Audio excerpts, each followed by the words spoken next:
Ya, sudah muncul ya. 20 menit ke depan saya akan menyampaikan ini sedikit. Sebetulnya ini di dalam video pembelajaran saya sudah diupload di e-learning ya. Kalau teman-teman buka, nggak tahu ada yang sempat buka enggak? Kayaknya belum ada yang buka, apa video pembelajaran karena nggak ada e-learning gitu, jadi nggak buka e-learning ya. Apalagi sekarang apa namanya meet-nya, linknya ibu masukkan dalam grup.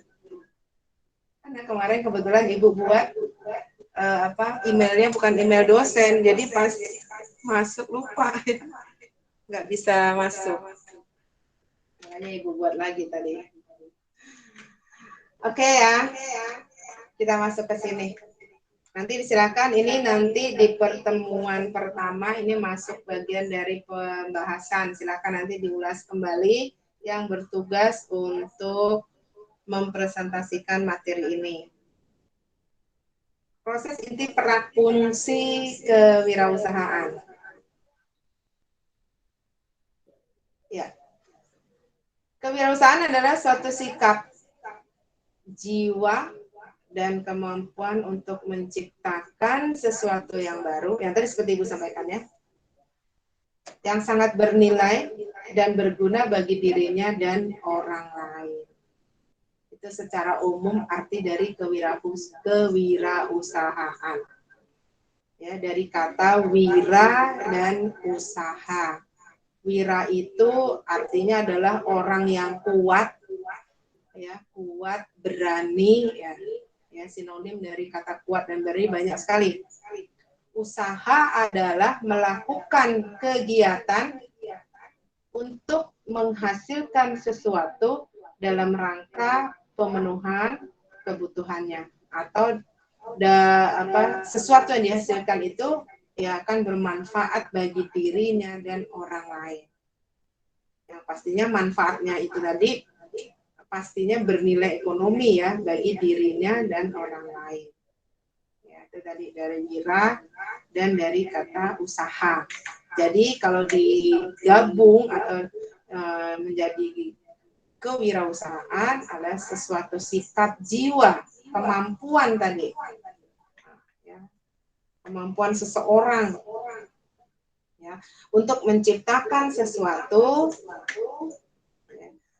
yang baru yang memiliki nilai yang berguna bagi dirinya dan orang lain. Kenapa ini diharuskan adalah hasil kreasi atau kreativitasnya sendiri, bukan dari orang lain.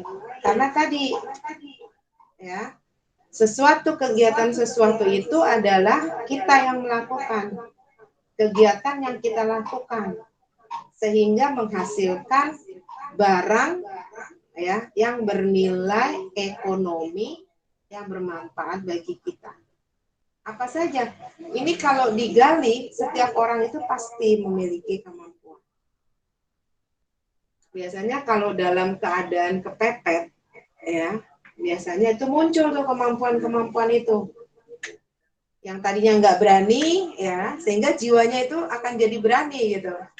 Contohnya, misalnya, ya, yang tadinya mungkin karena kebutuhannya kita terpenuhi, karena kita istilahnya masih bekerja dan sebagainya ya, ini contoh saja gitu ya. Nah, mungkin pada satu ketika ya dia tidak bekerja lagi gitu. Nah, itu akan muncul tuh. Jiwa kewirausahaannya akan muncul. Makanya banyak tuh yang seperti itu. Dan ternyata dia lebih sukses dibandingkan pada saat dia bekerja. Gitu ya.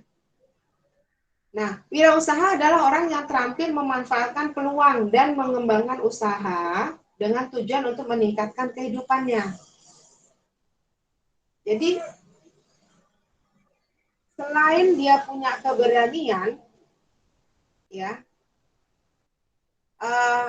orang yang melakukan sesuatu itu adalah juga orang yang terampil. Artinya yang tadinya mungkin dia nggak terpikir untuk melakukan itu, ya, karena mungkin keadaan ya, sehingga muncul ya kemampuan itu ya untuk melakukan tadi melakukan satu kegiatan tadi sehingga itu menjadi keterampilan dia yang tadinya mungkin tidak terlihat ya sehingga menjadi muncul. Nah, dari keterampilan orang tersebut dalam rangka memanfaatkan tadi kan Ibu bilang bagaimana teman-teman belajar menangkap fenomena yang ada sehingga dapat membaca peluang dan kesempatan. Sekarang fenomenanya lagi kayak gini nih. Ya, sekarang kita tidak boleh suasana seperti ini menjadi alasan kita. Tapi bagaimana kita bisa berdamai dengan situasi ini sehingga kita bisa menangkap fenomena-fenomena yang terjadi sehingga kita bisa mencari atau mendapatkan peluang dari fenomena ini gitu. Ya kan sekarang kan bunyinya kan di luar sana oh kita harus berdamai gitu kan. Karena ini akan selamanya seperti ini. Kalau mungkin dulu awal-awal ini menjadi alasan gitu kan. Kita membatasi ruang gerak kita dan sebagainya. Kalau sekarang nggak bisa seperti itu kan gitu. Otomatis kan berarti kita harus beradaptasi dengan situasi seperti ini. Nah, bagaimana peluangnya? Kalau kemarin kan banyak tuh, luar biasa. Ya, di situasi pandemi kita nggak boleh kemana-mana, tapi kita tetap harus mencukupi segala kebutuhan kita, sehingga muncullah peluang-peluang bagi jasa-jasa, jasa transportasi, jasa pengiriman, itu luar biasa sampai mereka overload itu. Ya, dari mulai barang, dari mulai makanan, karena manusia itu kan nggak bisa, mereka kan harus memenuhi kebutuhannya, 9 bahan pokok mereka. Kalau mereka nggak bisa, sedangkan mereka dibatasi lingkup geraknya, tapi mereka tetap harus makan. Nah, ditangkap oleh orang-orang itu, muncullah GrabFood, ya kan? Kita tinggal ketik, pilih makanan, atau ada depan pintu kita bayar nggak usah pegang uang, ya kan? Pakai GoPay. Aplikasi-aplikasi yang dibuat dari konsep mereka kemudian dijual dan digunakan oleh orang yang membutuhkan, menangkap fenomena yang ada kaya mereka. Karena mereka mendapatkan keuntungan dari konsep mereka gitu. Ya. Orang mau beli baju nggak perlu ke mall, mallnya tutup semua. Mau makan nggak boleh ke restoran, padahal perutnya harus makan gitu ya. Dan intensitas ketemu keluarga di rumah lebih banyak, kumpul-kumpulnya lebih banyak ya. Seperti Ibu bilang tadi, dengan kumpul-kumpul itu nggak mungkin ngobrol aja. Masa cuma minum doang, mau berember-ember, pasti harus ada makanannya supaya lebih bervariasi suasananya. Nah itu juga peluang itu, sehingga muncullah. Dan sampai sekarang masih luar biasa kan.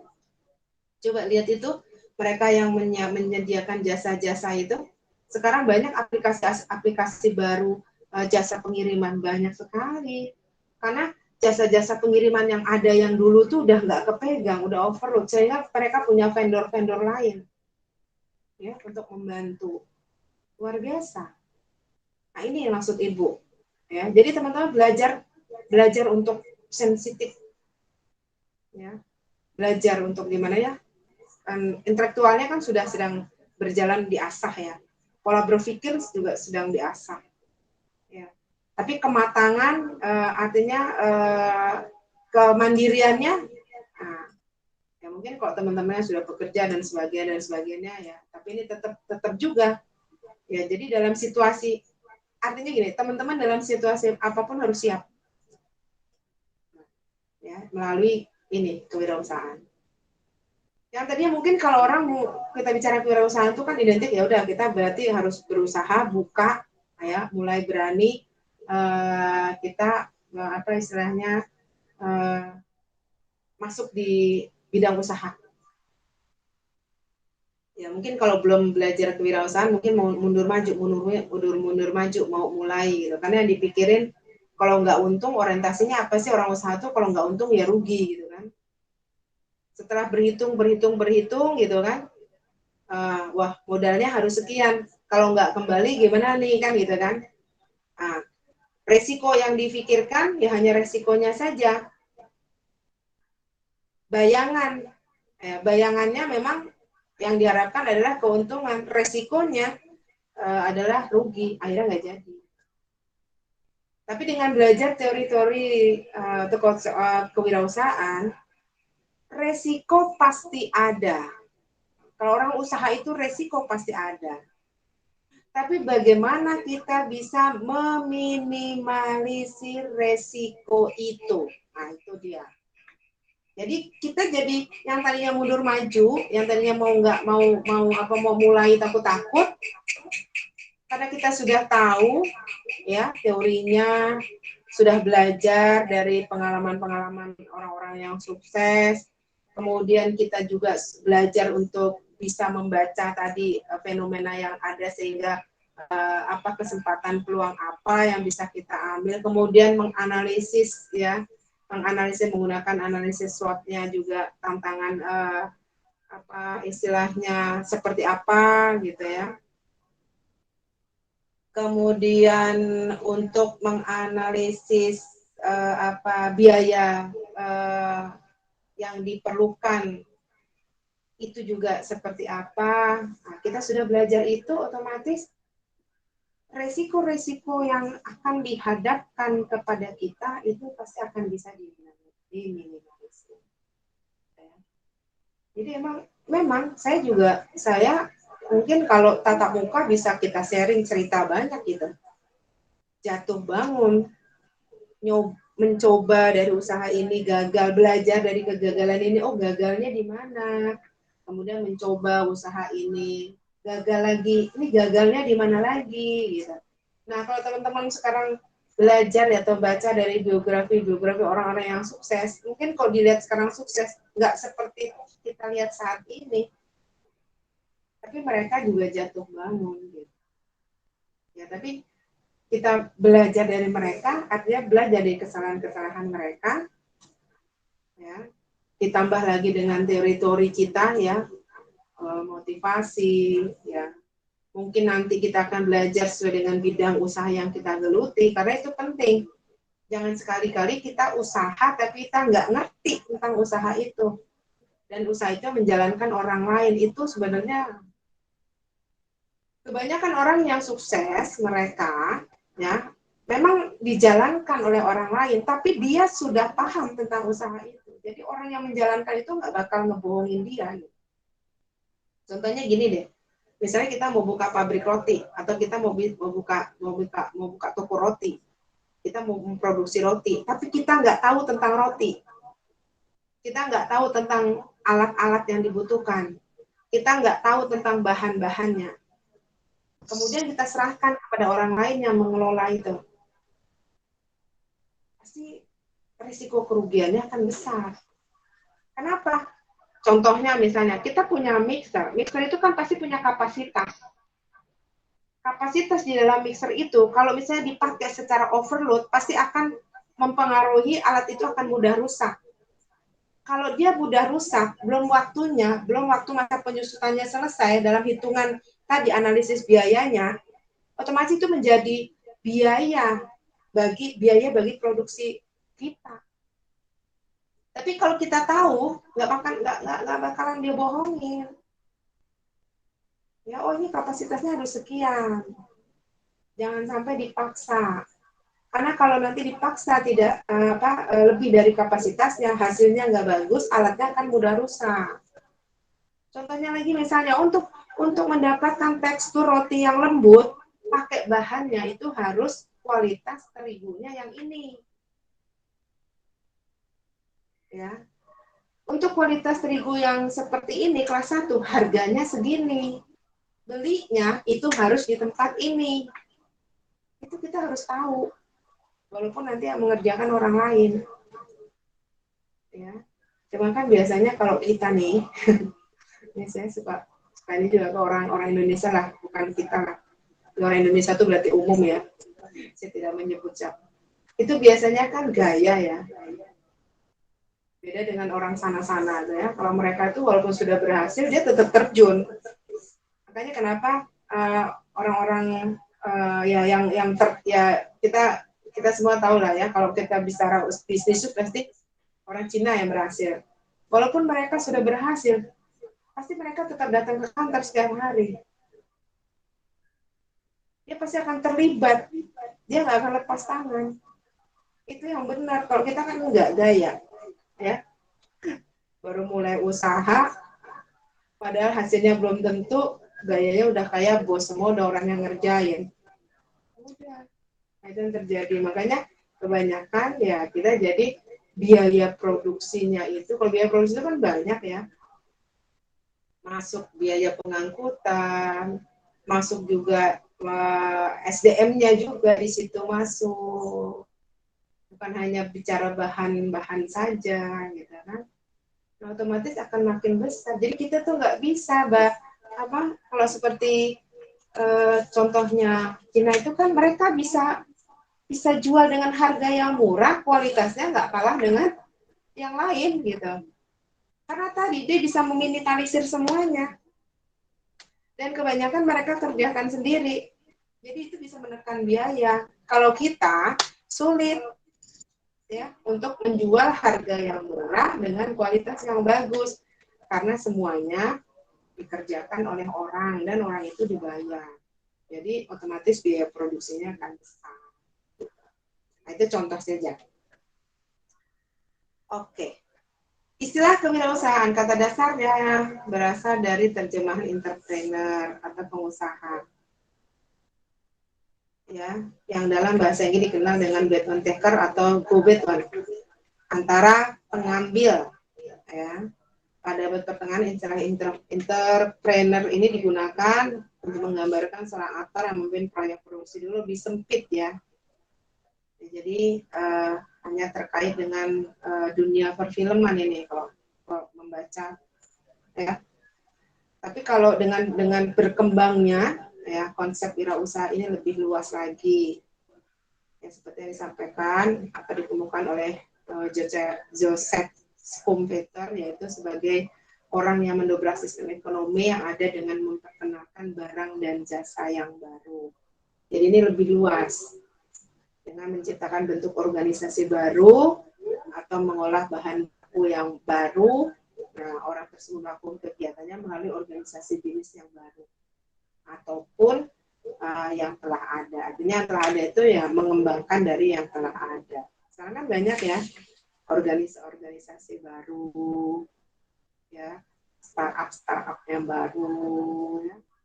Itu kan ya karena tadi kebutuhan, ya fenomena yang terjadi, peluangnya ditangkap oleh mereka dan mengatasnamakan sebuah organisasi yang baru dengan bidang pergerakan yang baru juga. Walaupun mungkin secara konsepnya sama saja, mungkin mereka hanya mengembangkan saja. Yang tadinya mungkin dari konsep yang lama itu dia tidak memikirkan ini, tapi dia membuat konsep yang baru, mengembangkan dari yang lama, kemudian yang tidak terpikirkan dia masukkan fasilitas jasanya di sana. Dan kebetulan jasa itu yang sangat dibutuhkan pada saat ini, sehingga yang membuat konsep itu menjadi bernilai luar biasa gitu ya. Oke, nah mungkin kita juga tidak akan membayangkan gitu ya bahwa ya semuanya bisa kita lakukan benar-benar dari rumah gitu.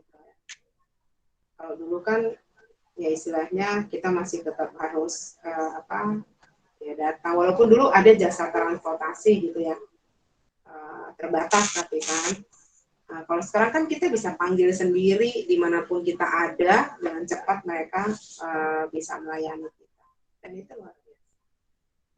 Nah, ini adalah konsep. Oke, jiwa dan sikap kewirausahaan. Ciri-cirinya adalah penuh percaya diri, indikatornya adalah penuh keyakinan, optimis, berkomitmen, disiplin, dan bertanggung jawab. Nampaknya kalau kita melihat ciri-ciri ini, sebenarnya ini adalah karakter yang dibutuhkan di dunia apa saja sebenarnya ya. Sebagai seorang yang punya tanggung jawab yang tinggi, ya karakter yang bagus, ya ini pasti terkait dengan keyakinan yang tinggi. Ya, memiliki optimis juga yang tinggi. Jangan pesimis, belum dilakukan tapi sudah gitu. Jangan deh pasti rugi, belum dicoba gitu ya. Kemudian punya komitmen juga yang tinggi. Ya, artinya kalau misalnya kita memang sudah mau terjun di bidang itu, ya harus totalitas. Ya. Artinya totalitas kita juga menguasai, kemudian kita harus terjun langsung gitu ya.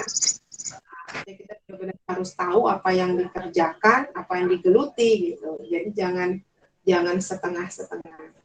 Kemudian disiplin ini memang perlu ya dalam bidang apapun sebenarnya. Dan kemudian tanggung jawab. Nah, itu sebetulnya karakter yang memang harus melekat di kita. Kita kerja pun juga harus seperti itu.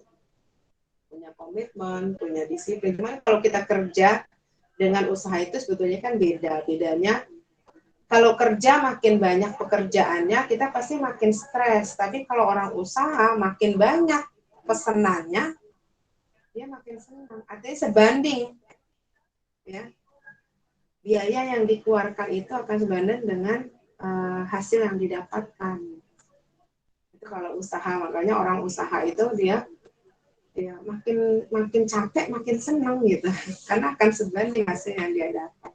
Beda dengan kita kalau bekerja itu makin capek makin stres gitu. Karena gajinya tetap gitu ya. Memiliki inisiatif indikatornya adalah penuh energi, cekatan dalam bertindak dan aktif ya.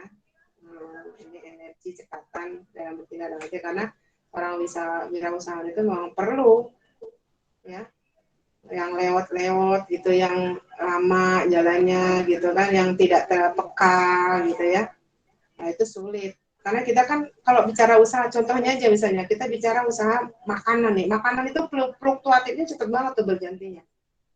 Kalau kita stuck hanya di situ, tidak pernah berpikir untuk memodifikasi makanan yang kita jual, kita akan tergerus dengan makanan-makanan yang muncul-muncul tuh. Coba aja lihat di sekitar teman-teman itu. Pasti ada aja muncul makanan yang baru. Dan sifat manusia itu kan mudah bosan. Dia nggak stuck ya. Dia tuh juga pergerakannya juga cepat.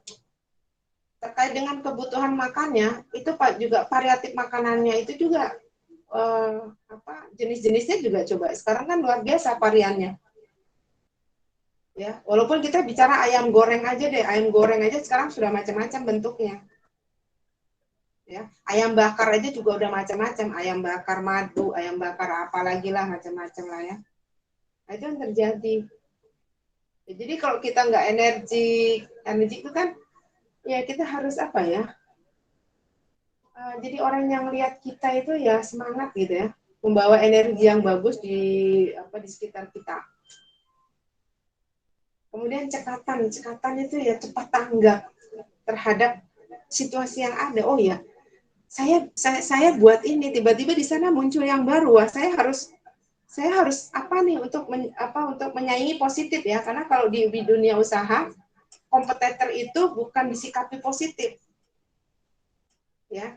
Jadi persaingan usaha ya, kompetitor di luar itu sebetulnya menjadi motivasi untuk menciptakan sesuatu yang baru, tidak jalan di tempat.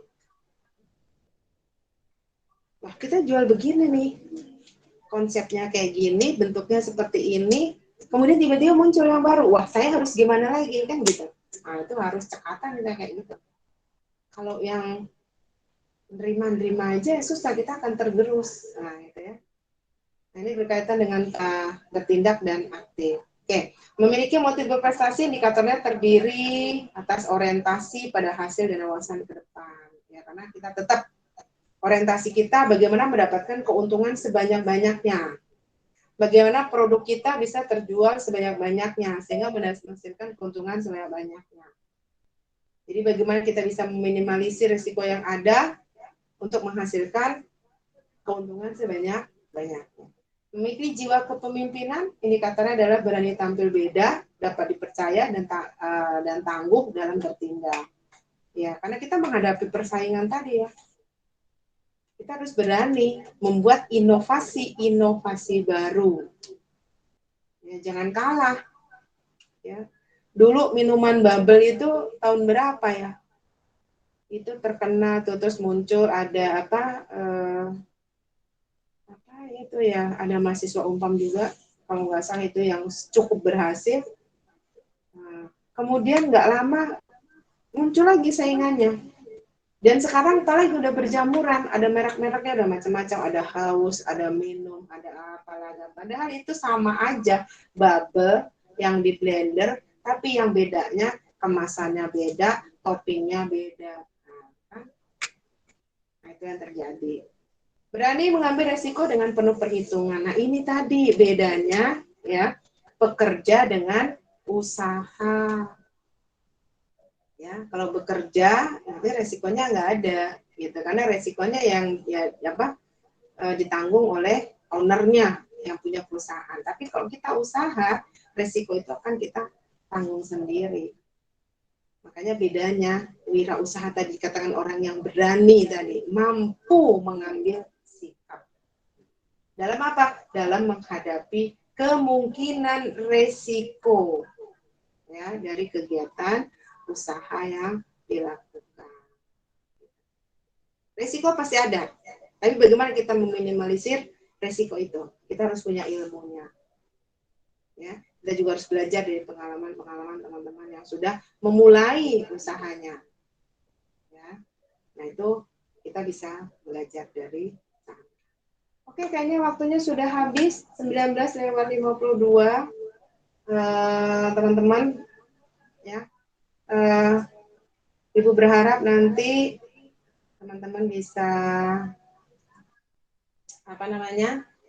diteruskan, dilanjutkan oleh teman-teman ya, dipresentasikan di Vicon berikutnya. Itu hanya materi pembuka dari Ibu, ya, pengantar dari Ibu di awal pertemuan kita. Mohon maaf sekali lagi. Mudah-mudahan ini bermanfaat. Dan tolong untuk tugas-tugasnya nanti Ibu tunggu ya, di-share di grup.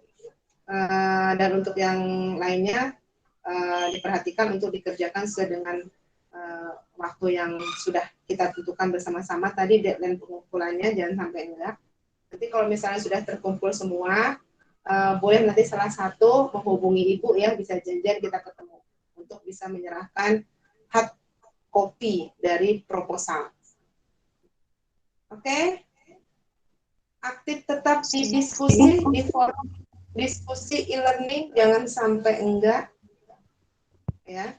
Kemudian untuk proposal dan lain-lainnya ya tetap dikerjakan, tetap semangat, jaga kesehatan, sama-sama berdoa semoga di semester depan, karena kalau semester ini sudah dipastikan kita full e-learning, mudah-mudahan di semester depan kita sudah bisa bertatap muka kembali, belajar seperti biasa di kampus ya.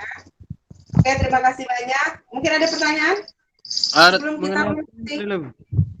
Cukup? Udah nggak tadi? Cukup, Bu, cukup. Daftar hadir. Daftar hadir? Soalnya ya, nanti di sini hadir semua ya, Ibu ini. Oh iya, baik begitu. Ya, ada di absennya. Ibu sudah punya catatan tersendiri, absen teman-teman sudah punya. Nanti tinggal Ibu. Oke, ada lagi yang ditanyakan? Cukup? Terima kasih. Oke, terima kasih banyak ya teman-teman semua. Ketemu lagi di kedua dan ketemu lagi kita diskusi di pertemuan kedua di e-learning minggu depan kalau nggak salah ya jadwalnya. Semoga bermanfaat hari ini. Kurang lebihnya mohon maaf. Tetap jaga kesehatan dan tetap semangat ya. Selamat doa untuk kita semuanya. Oke, akhiri. Wassalamualaikum warahmatullahi wabarakatuh. Waalaikumsalam warahmatullahi wabarakatuh. Izin keluar ya, Bu.